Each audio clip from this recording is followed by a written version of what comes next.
Teorema de Reine-Borel.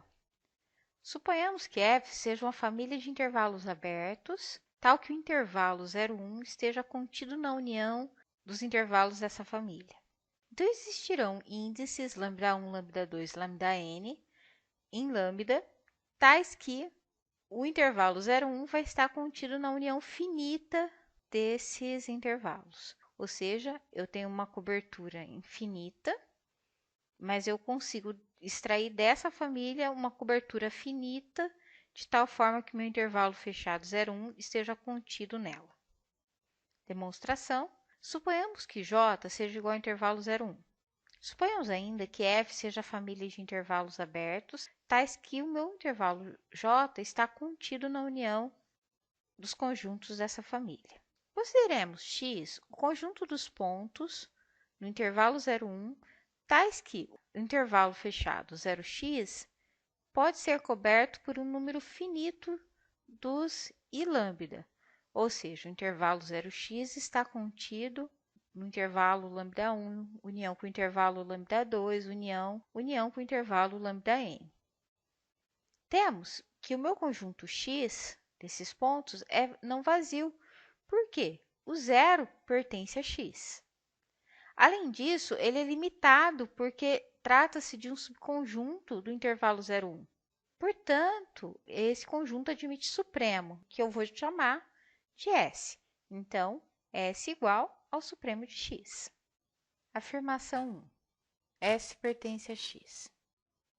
Com efeito, como 0 é menor ou igual que x, que é menor ou igual que 1, para tudo x em x, temos que o S também vai estar entre 0 e 1. Logo, S pertence ao intervalo 0,1. Se ele está no intervalo 0,1, vai existir um índice λ0 em lambda, tal que S pertence ao intervalo λ0, que eu posso chamar de alfa-beta. Como o alfa é menor que o sup de x, que é o S, vai existir x dentro do meu conjunto x, tal que alfa menor que x, que é menor ou igual que o S, que é menor que beta. Como x pertence a x, por definição, eu vou ter índices λ1, λ2 e λn no meu conjunto de índices, tais que meu intervalo 0x está contido nessa união. Com isso, do fato de alfa ser menor que x, que é menor ou igual que S, que é menor que beta, eu vou ter que meu intervalinho xs vai estar contido no intervalo alfa-beta, ou seja, no intervalo λ0.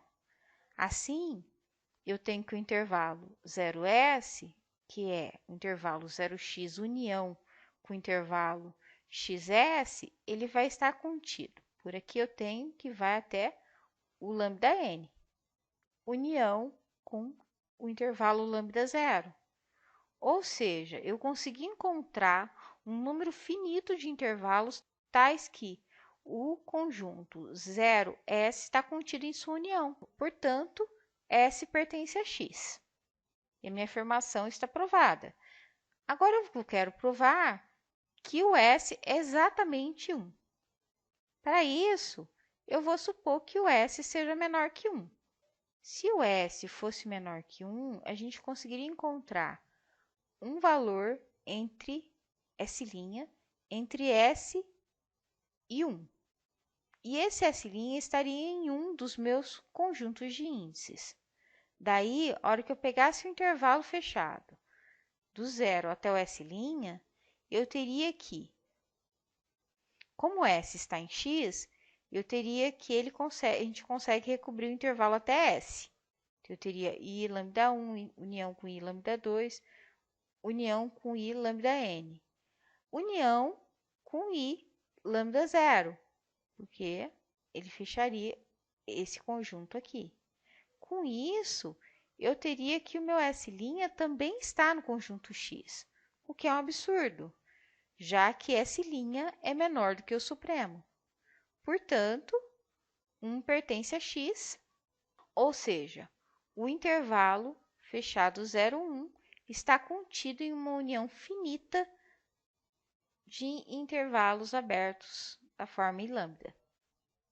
e o nosso teorema está provado, ou seja, toda vez que eu cobrir meu intervalo 0,1 com conjuntos abertos, eu vou obter uma subcobertura finita, de tal forma que meu intervalo 0,1 está contido na união desses intervalos.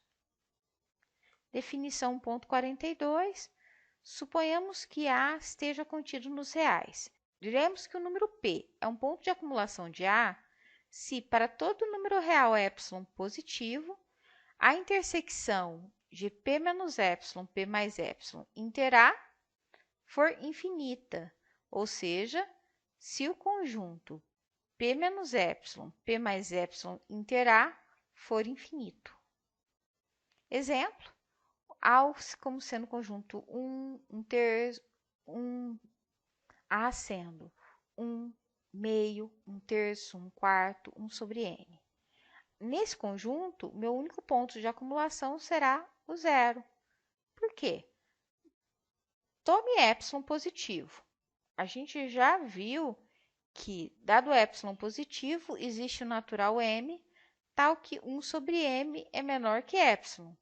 Assim, para todo natural maior que m, eu vou ter que 1 sobre n é menor que 1 sobre m, que é menor que epsilon. Ou melhor, 1 sobre n ele vai pertencer ao intervalo menos epsilon até epsilon.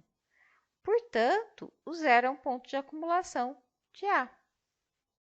A unicidade fica para vocês como exercício.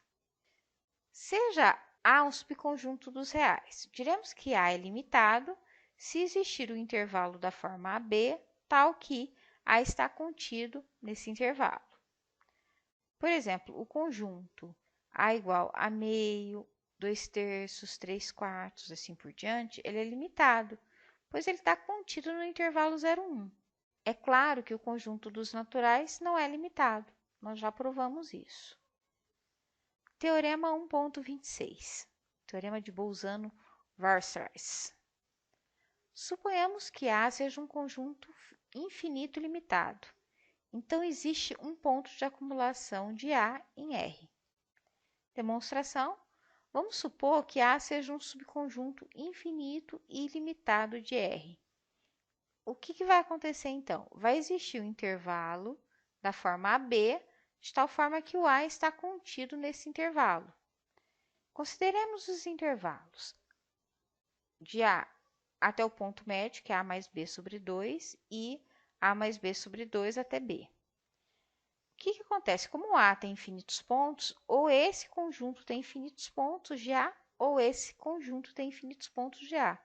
Porque se os dois contivessem um número finito de pontos de A, eu teria que A seria finito. Certo? Então, aqui com certeza, ou esse intervalo ou esse tem infinitos pontos, podendo ser, inclusive, os dois. Né?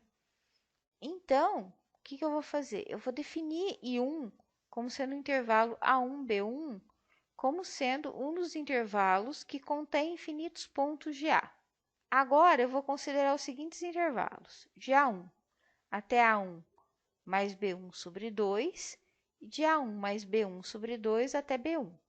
Pela mesma argumentação do intervalo anterior, pelo menos um desses dois conjuntos tem que conter infinitos pontos de A, pois A é infinito.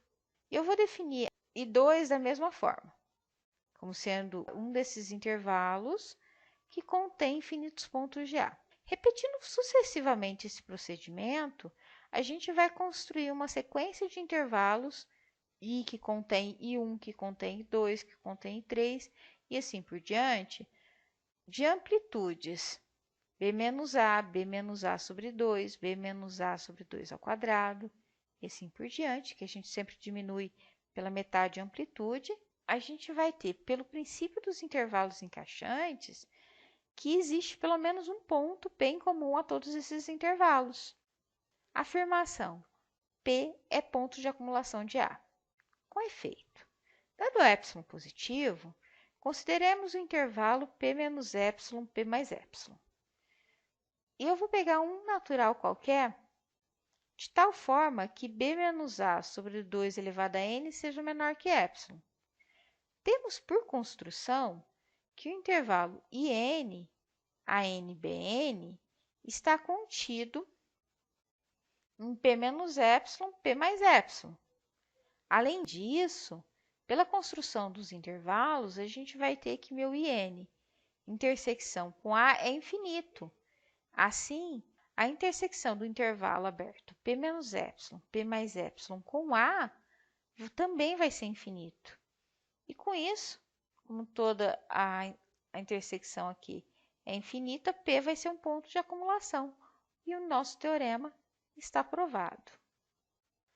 Pessoal, por aqui a gente encerra a parte de revisão de análise e na próxima aula a gente começa de fato com espaços métricos. Um forte abraço e até mais!